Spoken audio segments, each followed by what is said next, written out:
Friends, बाल मंदिर के इस YouTube चैनल पर आप सबका एक बार फिर से हार्दिक स्वागत है। क्लास 10 के स्टूडेंट्स ध्यान से सुनिएगा। आज जो हम टॉपिक लेने जा रहे हैं वो है संयोजकता, वैलेंसी जिसे अपन कहते हैं। संयोजकता देखो अलग अलग तरीके से प्रदर्शित की जाती है। एक चीज ये है कि हमारे को बताया जाता है कि परमाणु जो होता है, परमाणु के सबसे बाह्यतम कोष में उपस्थित इलेक्ट्रॉन की संख्या को हम संयोजकता के नाम से जानते हैं। एक आपने 9th के अंदर पढ़ा होगा, अपने अपन बताते ना किसके बारे में, अष्टक नियम के बारे में, कि कोई भी परमाणु अपने बाह्यतम कोष में 8 इलेक्ट्रॉन चाहता है। ठीक है, अब 8 इलेक्ट्रॉन से अगर थोड़ी सी संख्या ज्यादा है तो इलेक्ट्रॉन त्याग देगा। ठीक है, और अगर 8 इलेक्ट्रॉन से संख्या कम है तो इलेक्ट्रॉन को क्या करता है, ग्रहण करता है। उसके आधार पर ही संयोजकता का निर्धारण किया जाता है। तो आप इसके अंदर दो परिभाषाएं ध्यान रखोगे। पहली परिभाषा ये है, ध्यान दीजिएगा, कि किसी उदासीन परमाणु के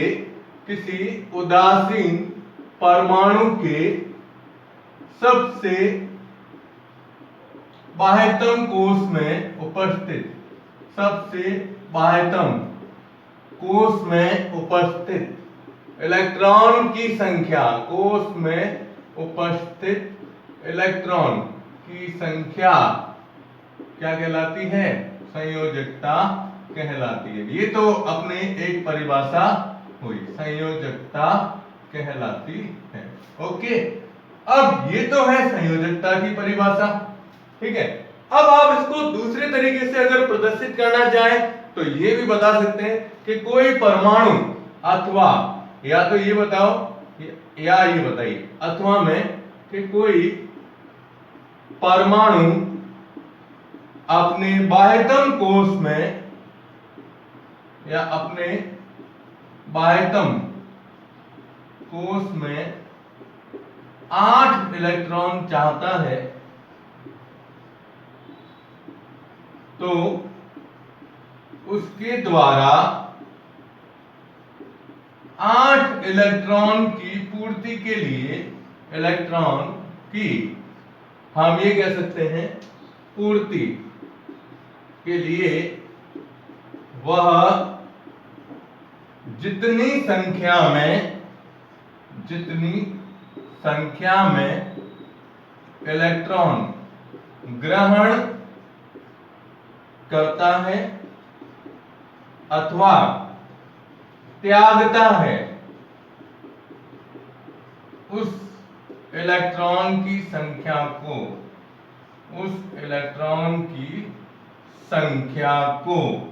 हम क्या कहते हैं, संयोजकता कहते हैं। हमने पढ़ा है ना कि परमाणु इलेक्ट्रॉन त्यागता है तो किस में बदलता है, परमाणु इलेक्ट्रॉन त्यागता है ना तो किस में बदलेगा, धनायन में। और परमाणु अगर इलेक्ट्रॉन ग्रहण करता है तो किस में परिवर्तित होता है, ऋणायन में। तो उसी हिसाब से इसमें दो परिभाषाएं आई। पहली कि उदासीन परमाणु के बाह्यतम कोष में इलेक्ट्रॉन की संख्या, जस्ट लाइक अपन जैसे लेते हैं, उदाहरण लेते हैं अपन जैसे सोडियम का। ठीक है, अब सोडियम है, जैसे एग्जांपल देखो आप इधर, एग्जांपल में जैसे अपन लेते हैं सोडियम का परमाणु क्रमांक होता है 11। अब आप कक्षा के हिसाब से बताओगे तो K कक्षा में 2 इलेक्ट्रॉन, L कक्षा में 8। देखो 2 और 8 कितने हुए, 10, और M के अंदर कितना हुआ, 1। अब इलेक्ट्रॉन की संख्या कितनी हुई, 11 हुई, है ना। अब इलेक्ट्रॉन की संख्या 11 हुई। अब हमने परिभाषा बताई, बाह्यतम कोष में उपस्थित इलेक्ट्रॉन की संख्या इसमें कितनी है, 1 है। ठीक है, अब आगे देखो 8 इलेक्ट्रॉन चाहता है। अब 8 इलेक्ट्रॉन चाहेगा तो उसके हिसाब से यहां देखिए इसके बाह्यतम कोष में 1 इलेक्ट्रॉन है। अब 8 के लिए यूं थोड़ी होगा कि 7 इलेक्ट्रॉन ग्रहण करे, 7 नहीं ग्रहण करेगा। ये क्या करेगा, इस 1 इलेक्ट्रॉन को त्याग देगा। और जब ये 1 इलेक्ट्रॉन त्यागेगा तो इसके बाह्यतम कोष में इलेक्ट्रॉन की संख्या कितनी हो जाएगी, 8। तो ये कक्षक पूरा भर गया, L कक्षक क्या हो गया, पूरा भर गया, है ना, सॉरी कोष। अब 8 इलेक्ट्रॉन इसमें हो गए, 1 निकला, इसका मतलब सोडियम की संयोजकता कितनी हुई, प्लस की 1 हुई। ये होती है कंडीशन, है ना।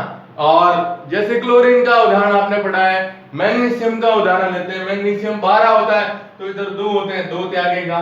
फिर एल्यूमिनियम 13 होता है, 3 निकलते हैं तो 3 होती है प्लस की, है ना। फिर आगे इलेक्ट्रॉन की संख्या चेंज होती जाती है। तो ये आपको इसकी परिभाषा बतानी है कि परमाणु जो होता है, परमाणु के बाह्यतम कोश में 8 इलेक्ट्रॉन के लिए वह जितनी संख्या में इलेक्ट्रॉन को त्यागेगा या ग्रहण करेगा उस संख्या को हम क्या कहते हैं, संयोजकता कहते हैं। ओके, तो आप इसका स्क्रीनशॉट ले लो, ये उदाहरण जनरली ध्यान रखिएगा, ठीक है। अब देखो आप, संयोजकता के लिए ये बताया गया है कि एक वर्ग और एक इसकी बात करते हैं, अपन वर्ग की बात करते हैं। देखो तो वर्ग के अंदर क्या होगा, कंडीशन, तो वर्ग में कहते हैं कि एक वर्ग के सभी तत्वों की संयोजकता हमेशा क्या होती है, समान होती है। जैसे पहला और दूसरा वर्ग अपन लेते हैं तो इसमें ना संयोजकता का निर्धारण वर्ग के अंदर, आवर्त के अंदर क्या होता है, इलेक्ट्रॉनिक विन्यास के आधार पर भी किया जा सकता है। देखिए वर्ग में वर्ग की जब बात करते हैं, जैसे पहला वर्ग और दूसरा वर्ग, ठीक है। अब पहला वर्ग होता है जिसे अपन कहते हैं कौन सा, हमने पढ़ा था आवर्त सारणी के अंदर कि पहले वर्ग को अपन क्षारीय धातु वर्ग के नाम से जानते हैं, ठीक है। अब इसका इलेक्ट्रॉनिक विन्यास होता है NS1, इसका पहले वर्ग का ये इलेक्ट्रॉनिक विन्यास है, ठीक है। और दूसरे वर्ग का विन्यास होता है NH2। मैंने आपको बताया था आवर्त सारणी के समय कि भाई ये विन्यास इस तरह से प्रदर्शित करते हैं NS1 NH2 के हिसाब से। तो पहले वर्ग की जो संयोजकता है, ठीक है, वो पहले वर्ग की संयोजकता इसमें इलेक्ट्रॉनिक विन्यास के हिसाब से कितनी होती है, प्लस की 1 होती है। जैसे अभी अपन ने सोडियम का उदाहरण लिया, लिथियम का उदाहरण लेते हैं। लिथियम का परमाणु क्रमांक कितना है, 3। अब लिथियम का इलेक्ट्रॉनिक विन्यास देखोगे ना तो 1s2 2s1 है। अब बाह्यतम कोश में इलेक्ट्रॉन, अब ये कोश की बात, कक्षक की बात करते हैं, सॉरी, तो s कक्षक में एक इलेक्ट्रॉन है, आसानी से त्याग देगा तो इसकी संयोजकता कितनी हो जाएगी, प्लस की 1। अब दूसरा वर्ग है तो दूसरे वर्ग के तत्वों की संयोजकता जो होती है वो होती है प्लस की 2। कितनी होती है, प्लस की 2। अब ये तो पहले वर्ग का उदाहरण था, ठीक है। अब दूसरे वर्ग की बात करते हैं, तो जैसे बेरिलियम, ओके, बेरिलियम। अब बेरिलियम लो, नहीं तो चलो मैग्नीशियम ले लो, चलो ये मैग्नीशियम, ठीक है। अब मैग्नीशियम का परमाणु क्रमांक होता है 12, तो इसके अंदर आप इलेक्ट्रॉनिक विन्यास लिखोगे ना तो क्या होता है 1s2 2s2 2p6 और 3s2। अब बाह्यतम कोश में कितने हैं, सॉरी कक्षक में 2 इलेक्ट्रॉन त्यागेगा तो इसकी संयोजकता कितनी होगी, प्लस की 2। तो वर्ग में हमेशा ये कहा जाता है कि एक ही वर्ग के तत्वों की संयोजकता हमेशा क्या होती है, समान होती है। तो वर्ग पहला और दूसरा, इसमें इसके इलेक्ट्रॉनिक विन्यास के आधार पर आप इसकी संयोजकता को प्रदर्शित कर सकते हो, ठीक है। फिर आता है पी ब्लॉक। ये तो आया, दोनों कौन से थे, एस ब्लॉक के तत्व, ठीक है। अब पी ब्लॉक, तो पी ब्लॉक में वर्ग संख्या हम लेते हैं 13 से 17 तक। क्यों, क्योंकि 18 वर्ग जो है, ठीक है, 18 वर्ग है, 18वें वर्ग के अंदर इलेक्ट्रॉन पूर्ण रूप से भरे हुए हैं, इसलिए उनकी संयोजकता हमेशा 0 मानी जाती है। किसकी, 18वें वर्ग की, जो नोबल गैस या अक्रिय गैस के नाम से जानी जाती है। अब पी ब्लॉक की बात करते हैं, तो 13 से 17 तक के तत्वों की अगर आपको संयोजकता निकालनी है तो इसमें ये कहते हैं कि बाह्यतम कोश के अंदर, बाह्यतम कोश के जो इलेक्ट्रॉन होते हैं, ठीक है ना, उनको 8 में से घटा दो, इलेक्ट्रॉन को 8 में से घटाकर, या तो 8 में से घटा दो, ठीक है ना, इसमें ये चीज ध्यान रखनी है, 8 में से घटा दो या उसकी जो संख्या है बाह्यतम कोश की, है ना, घटाकर, अथवा बाह्यतम कोश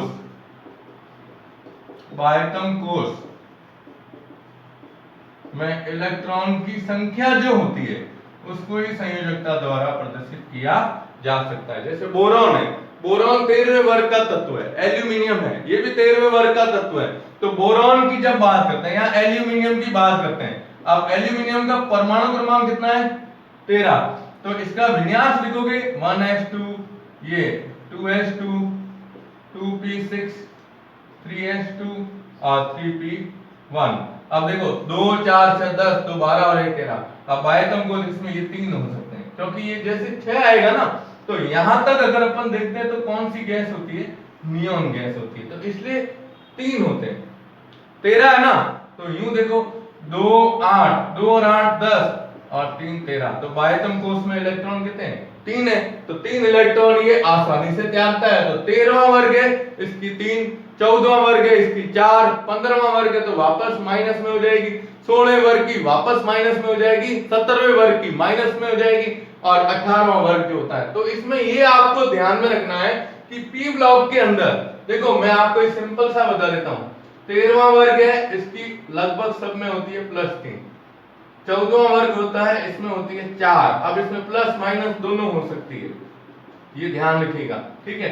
15वां वर्ग है इसकी होती है -3, 16वां वर्ग है इसकी होती है -2, और 17वें वर्ग की कितनी होती है -1। अब पीछे मैंने माइनस लिखा है, इसका मतलब क्या हुआ, 15वें वर्ग जैसे नाइट्रोजन है, 15वें वर्ग का पहला तत्व होता है नाइट्रोजन परमाणु, नाइट्रोजन परिवार, है ना। तो नाइट्रोजन का परमाणु क्रमांक कितना है 7, तो कितना आएगा 2 और 5। अब बाह्यतम कोश में 5 है, 8 इलेक्ट्रॉन चाहिए, कितने ग्रहण करेगा 3 इलेक्ट्रॉन ग्रहण करेगा, 3 इलेक्ट्रॉन ग्रहण करेगा, इसलिए इसकी संयोजकता कितनी होती है नाइट्रोजन की -3 संयोजकता होती है। ऑक्सीजन है, ऑक्सीजन की -2 होती है। हेलोजन परमाणु जितने क्लोरीन, ब्रोमीन, आयोडीन, फ्लोरीन, इन सब की संयोजकता कितनी होती है -1 होती है। तो ये आपको ध्यान में रखना है कि परमाणु जो होता है, परमाणु के इलेक्ट्रॉनिक विन्यास के आधार पर भी हम संयोजकता का क्या कर सकते हैं, निर्धारण कर सकते हैं, ठीक है ना। तो ये पी ब्लॉक के बारे में वापस सुन लीजिएगा एक बार। वर्ग एस ब्लॉक है, तो एस में पहला वर्ग होता है इसका इलेक्ट्रॉनिक विन्यास NS1 होता है, दूसरे वर्ग का होता है NH2, तो संयोजकता +1 और +2 होती है। जैसे इसका उदाहरण मैंने बता दिया, पहले वर्ग का लिथियम का ले लो और दूसरे वर्ग का मैग्नीशियम का समझ लो, ठीक है। फिर पी ब्लॉक आता है, तो 13 से 17 तक लेते हैं, क्योंकि 18वां वर्ग शून्य वर्ग है या अक्रिय गैस है ना। तो अब इसमें बाह्यतम कोश के इलेक्ट्रॉन 8 में से घटाकर, या जो बाह्यतम कोश में इलेक्ट्रॉन होते हैं वही उसकी संयोजकता होती है। जैसे यहाँ देखो आप, इसके बाह्यतम कोश में एल्यूमिनियम में 3 है, तो प्लस की 3 हो गई, ये दिखा है ना मैंने यहाँ, देखिए 13वां वर्ग एल्यूमिनियम का है, 14वां वर्ग कार्बन परिवार है, 15वां वर्ग नाइट्रोजन है, 16वां ऑक्सीजन परिवार है, और 17वां वर्ग होता है हेलोजन परिवार के नाम से जाना जाता है, ठीक है ना। तो ये संयोजकता है, इस प्रकार से इसका निर्धारण किया जाता है। ओके, तो आप इसका स्क्रीनशॉट ले लो। फिर हम लेते हैं डी ब्लॉक और एफ ब्लॉक के बारे में, ठीक है ना। चलिए अब देखो डी और एफ ब्लॉक की जब बात करते हैं, तो डी और एफ में क्या होता है, परिवर्तनशील संयोजकता पाई जाती है। परिवर्तनशील का मतलब होता है एक से अधिक प्रकार की संयोजकताओं को प्रदर्शित करना। देखिए कैसे होता है, इसके अंदर आपने ना 9th में पढ़ा है इसको, 9th में आपको बताया होगा कि जैसे आयरन है, कॉपर है, तो +3 +4 या +2 +3 या +1 +2 इस तरह की संयोजकताएं प्रदर्शित की जाती हैं। तो वो रीजन क्या होता है इसका, बस वही हमें इसमें विशेष तौर पे ध्यान में रखना है। चलिए देखिए, अब जल्दी से इसको अपन ले लेते हैं, संयोजकताओं के बारे में पूरा दर्शाते हैं अपन। तो आवर्त सारणी जो होती, चलिए देखिए क्या बात कर रहे थे अपन, डी और एफ ब्लॉक, डी और एफ ब्लॉक के अंदर। तो डी और एफ ब्लॉक की जब बात की जाती है, तो डी और डी वर्ग, देखो डी ब्लॉक है, ये हमने बताया था वर्ग संख्या 3 से 12 तक, है ना। वर्ग संख्या 3 से 12 तक की बात करते हैं। अब पहला 3 वर्ग, तीसरा वर्ग है, तो उसका पहला तत्व जैसे स्कैंडियम है, तो स्कैंडियम की संयोजकता +3 होती। लेकिन डी ब्लॉक और एफ ब्लॉक के अंदर हमने लिया था लैंथेनॉइड और एक्टिनॉइड श्रेणियां, लैंथेनॉइड और एक्टिनॉइड श्रेणी। ठीक है, लैंथेनॉइड और एक्टिनॉइड श्रेणी के बारे में लिया। अब ये क्या होता है, तो इन दोनों में एक तो संयोजकताएं फिक्स नहीं रहती है कभी। ये दोनों ऐसे वर्ग हैं कि इस वर्ग के तत्व, देखो इन वर्ग के तत्वों में परिवर्तनशील संयोजकता पाई जाती है। कैसी? परिवर्तनशील, या हम इसको कह सकते हैं परिवर्ती संयोजकता उपस्थित या पाई जाती है। परिवर्ती का मतलब होता है एक से अधिक प्रकार की संयोजकताएं। जैसे आपने आयरन का पढ़ा होगा, Fe पढ़ा होगा, Fe2+ और Fe3+, है ना। कॉपर के बारे में पढ़ा है, कॉपर Cu+, Cu2+। ठीक है, तो ये क्या है, इसका रीजन क्या है कि भाई ये एक से अधिक प्रकार की संयोजकताएं क्यों प्रदर्शित करते हैं।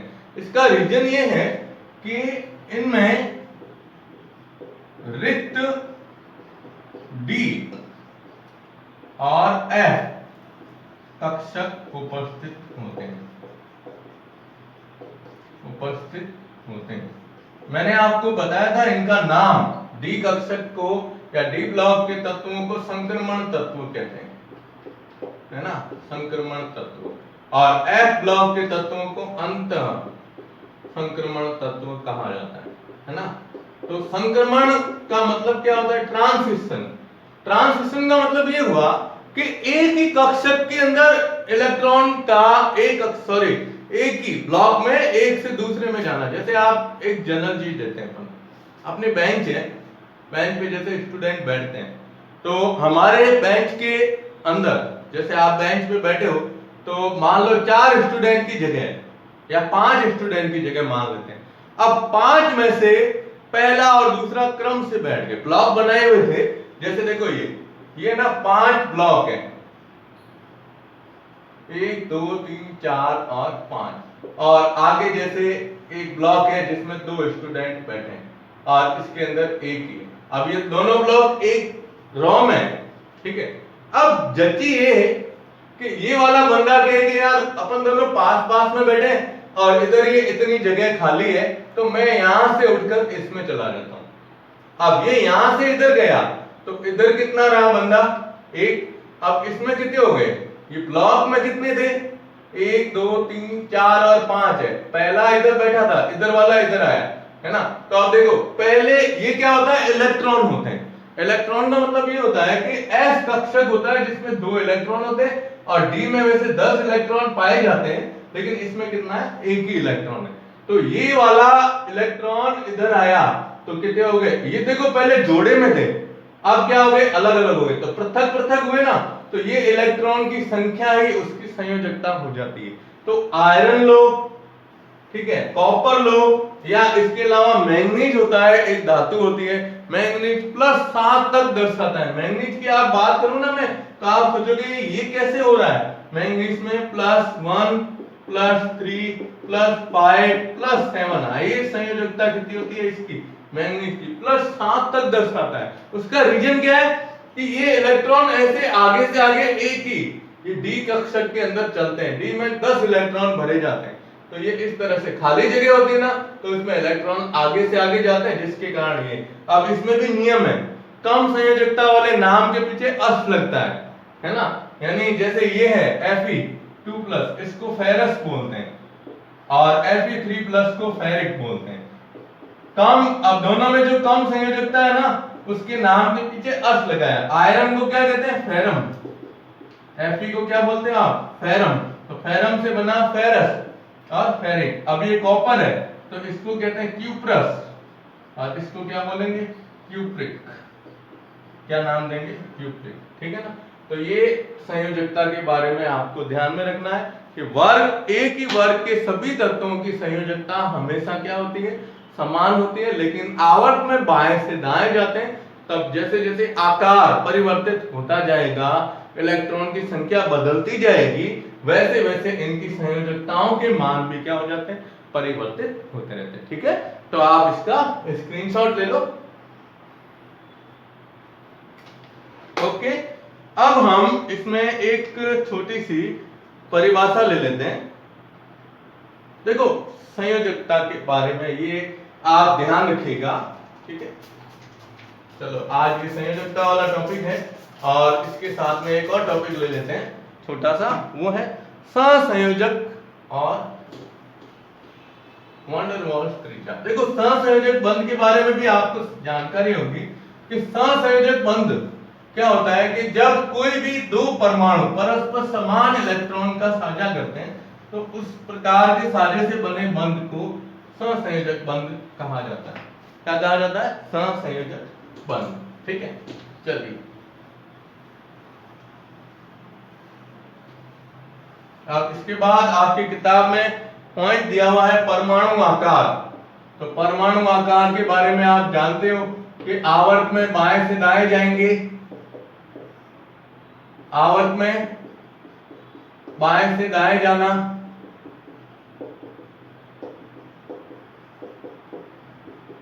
बाएं से दाएं जाने पर क्या होता है?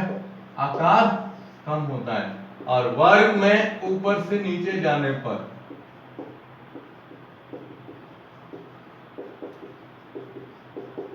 आकार में क्या होती है? वृद्धि होती है। ये क्या है? आकार। तो आकार आवर्त में बाएं से दाएं जाते हैं, नाभिक के आकर्षण बल का मान बढ़ता है जिससे आकार में क्या होती है? कमी होती है। और वर्ग में ऊपर से नीचे जाते हो तो कोष में वृद्धि होती है जिससे आकार ऑटोमेटिकली क्या होता है? बढ़ता जाएगा। के एल एम एन ऐसे आगे से आगे बढ़ते जाते हैं जिससे क्या होगा? परमाणु के आकार में वृद्धि होती है। ठीक है, अब ये तो आपको जनरली ध्यान रखना है। अब देखिए आप एक वर्ड आता है सहसंयोजक त्रिज्या। बस ये एक और पॉइंट ले लेते हैं, सहसंयोजक त्रिज्या। और एक नाम आएगा वैन डर वाल्स त्रिज्या। ये दो नाम है इसके अंदर। ठीक है, तो सहसंयोजक त्रिज्या का मतलब ये हुआ कि जब कोई दो एक ही तत्व के दो समान परमाणु आपस में सहसंयोजक बंध द्वारा जुड़े हों। देखो जब एक ही तत्व के दो परमाणु, दो समान परमाणु परस्पर सहसंयोजक बंध द्वारा, सहसंयोजक बंध द्वारा जुड़े हों तो दोनों परमाणुओं के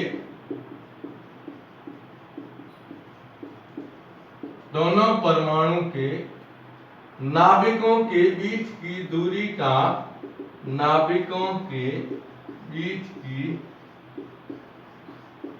दूरी का आधा मान, दूरी का आधा क्या कहलाती है? सहसंयोजक त्रिज्या कहलाती है। सहसंयोजक त्रिज्या कहलाती है। अब देखो जैसे अपन जनरली बताते हैं कि सहसंयोजक बंध क्या होता है, तो सहसंयोजक बंध के बारे में आपने पढ़ा होगा। जैसे क्लोरीन या हाइड्रोजन, चलो सिंपल से सिंपल लेते हैं, हाइड्रोजन H2 लिखते हैं अपन, तो H2 हाइड्रोजन का अणु है और जब आप इसके अंदर लोगे तो H और H दोनों के बीच में क्या होता है? सिंगल बॉन्ड होता है, एकल बंध पाया जाता है। अब ये आपस में सहसंयोजक बंध बनाते हैं। कैसे बनता है? तो हाइड्रोजन के बाह्यतम कोष में कितना इलेक्ट्रॉन होता है? एक। ठीक है, क्योंकि हाइड्रोजन कितना है? परमाणु क्रमांक एक ही होता है इलेक्ट्रॉन। अब एक परमाणु का एक, दूसरे हाइड्रोजन परमाणु का जैसे दूसरा इलेक्ट्रॉन, तो ये अपना बाह्यतम कोष पूरा करना चाहते हैं। तो बाह्यतम कोष मतलब के कक्षा होती है, के में ज्यादा से ज्यादा कितने इलेक्ट्रॉन भर सकते हो? 2 इलेक्ट्रॉन। पहली कक्षा के ही होती है ना। तो अब ये क्या करेगा? यहां से एक इलेक्ट्रॉन का साझा करेगा, ये साझेदारी होती है इसके अंदर, एक इलेक्ट्रॉन का इसके साथ साझा हुआ। जैसे इसने एक इलेक्ट्रॉन का साझा किया है वैसे ये परमाणु भी एक इलेक्ट्रॉन का क्या करता है? इससे साझा करता है। अब देखो बीच में कितने इलेक्ट्रॉन हुए? 2 इलेक्ट्रॉन हुए, है ना। दो इलेक्ट्रॉन होने का मतलब ये हुआ कि इन दोनों के बीच में ये सिंगल बॉन्ड बनता है, तो ये सहसंयोजक बंध कहलाता है। तो सहसंयोजक बंध का मतलब क्या हुआ कि एक ही तत्व के दो परमाणुओं के बीच में समान संख्या में, ऐसा नहीं है कि एक परमाणु दो ले रहा है और दूसरे को एक ही दे रहा है, नहीं, समान संख्या में जब इलेक्ट्रॉन की साझेदारी होती है तो इलेक्ट्रॉन की साझेदारी के द्वारा जो बंध बनता है उस बंध को अपन क्या कहते हैं, सहसंयोजक बंध कहते हैं। और सहसंयोजक त्रिज्या वही होती है कि जब ये दोनों परमाणु परस्पर एक दूसरे से सहसंयोजक बंध द्वारा जुड़े होते हैं तो परमाणुओं के नाभिकों के बीच की दूरी का आधा जो होता है उसको अपन क्या कहते हैं, सहसंयोजक त्रिज्या कहते हैं। आप इसको यूं प्रदर्शित करेंगे, जैसे ये एक परमाणु है ये और दूसरा परमाणु है ये, अब ये सहसंयोजक बंध से जुड़े हुए, तो इन दोनों परमाणुओं के बीच ये नाभिक है, इन नाभिकों के बीच की दूरी का आधा मान, मतलब ये यहां से यहां, ये ना डी मतलब डिस्टेंस, ठीक है ना, ये आधा, इसको क्या कहेंगे, सहसंयोजक त्रिज्या। क्योंकि परमाणु त्रिज्या की हमने परिभाषा क्या बताई थी, एक ही परमाणु के नाभिक से बाह्यतम कोश के बीच की दूरी कहलाती है परमाणु त्रिज्या, और सहसंयोजक त्रिज्या ये होती है, जैसे ये पहला परमाणु है ए, ये दूसरा है, ये भी ए है, दोनों समान परमाणु है, तो इनके बीच जैसे ये R और R ये क्या है, केंद्र है, तो R1 R2 जैसे ये लिया, तो दोनों के बीच की दूरी का आधा मान ये क्या कहलाता है, सहसंयोजक त्रिज्या कहलाता है, ठीक है। और दूसरा दिया गया है वॉन डेर वाल्स त्रिज्या। वॉन डेर वाल्स त्रिज्या, वॉन डेर वाल्स नाम के एक साइंटिस्ट थे, उन्होंने बताया, अभी मैं इसको जनरल थोड़ा सा बता देता हूं, इंट्रो बता देता हूं। वो ये था कि इन्होंने कहा कि कोई भी गैस होती है ना, तो गैस के कणों के बीच में कोई बंध नहीं बनता, इनके द्वारा ये कहना था, ठीक है।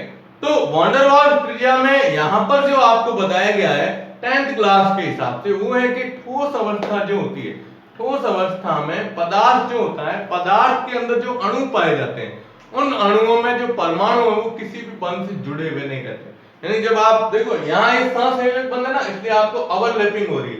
ओवरलैपिंग मतलब ये एक परमाणु ये दूसरा, ये ऊपर यूं जुड़ा हुआ है इस तरह से, किसमें, सहसंयोजक बंध में। और जब वॉन डेर वाल्स बंध की बात करते हैं तो इसमें जैसे ये एक परमाणु है तो पास में इसके दूसरा परमाणु है, ये जुड़े हुए नहीं रहेंगे, ध्यान रखिएगा, ये जुड़े हुए नहीं है, अबंधित परमाणु है। तो अबंधित परमाणुओं के बीच की दूरी का आधा, नाभिक जो होता है इनके बीच की दूरी का आधा मान, ये यहां से यहां, ये आधा मान जो होता है वो क्या कहलाता है, इसकी वॉन डेर वाल्स त्रिज्या कहलाता है। तो वॉन डेर वाल्स त्रिज्या का मतलब ये हुआ कि कोई भी जैसे पदार्थ है ठोस अवस्था में, तो ठोस अवस्था में पदार्थ के अणुओं के बीच में जो परमाणु होते हैं, जिनके बीच में किसी भी प्रकार का कोई भी बंध उपस्थित नहीं होता है ना, तो उस बंध अबंधित या अनाबंधित परमाणुओं के बीच की दूरी का आधा, मतलब ये देखो नाभिक है, नाभिकों के बीच की दूरी का आधा मान उसकी क्या कहलाता है, वॉन डेर वाल्स त्रिज्या। इसके बारे में अपन नेक्स्ट लेक्चर में और चर्चा करेंगे, ठीक है। तो आप इसका स्क्रीनशॉट ले लीजिएगा, ठीक है, चलो ओके।